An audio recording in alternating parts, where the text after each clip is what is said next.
Today is Krishna Janmashtami. When we say Krishna, most people only think of butter and girls and flute. Yes? But we must understand that his butter business was all till he was 6 years of age or 8 years of age. So all this girl business only till he was 16 years of age.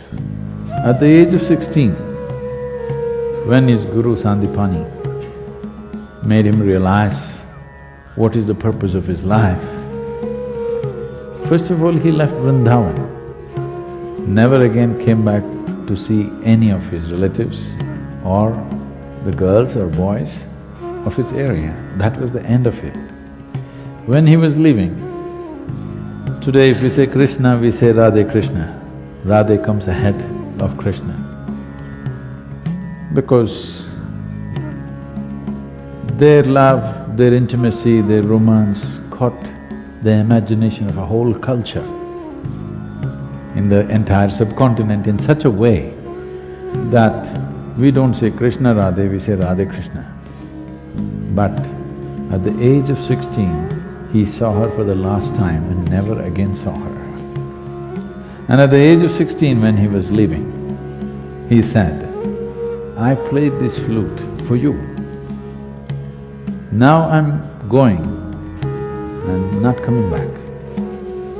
So, as an offering to you, for the love that you are, I'm going to give this flute to you and never again play the flute again. And he never again played the flute. From then on it was Radha who played the flute. He never played flute after 16. From 16 to 21, he lived as a brahmachari. He took sannyas, lived as a brahmachari, went through severe sadhana. After that, his entire life was committed to marry political life, political process and the spiritual process. Well, it ended up in a disaster, but he did everything possible. So obviously, those days, political process was not a democratic process. So he thought, the most important thing is, if the leadership gets it, then the benefit will naturally come to the people. For example, a king or a prime minister or a president of a country today, or even a CEO of a company because they have hundreds of thousands of people under them, once you have such a responsibility, then every thought that you generate, every emotion that you generate, every action that you perform impacts millions of people's lives. When you have such a responsibility, it's very important you are in a good state. What you think, what you feel must be coming from a certain inner space which will work for everybody's well-being. If I have a narrow view of life, every thought that I generate will damage people's lives, every emotion that I have will damage people's life, actions that I perform and especially actions that I do not perform, which I'm supposed to perform, will cause immense damage to people's lives, isn't it?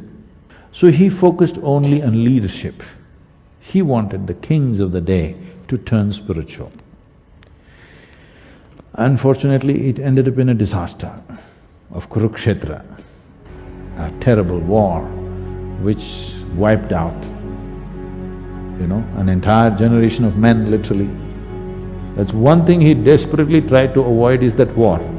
But the most terrible war happened and even he, his own clan all fought among themselves and killed themselves. But still we worship him. We call him Lord because through all this he was playful, untouched by a terrible reality, a terrible drama that's playing around you, but still untouched. We are calling him Lord because he's a Lord upon himself. Though everything went wrong with his external life, within himself, never once did he fall off. So this we are saying Lord. This you can also do, isn't it? Whether you are going to become the biggest success in the world or not is subject to many realities. But are you a successful human being? That means, are you able to conduct your life consciously, or if life pokes you, will you become an animal? This is the question. This one question, if you successfully handle, you also we will call you Lord. Yes?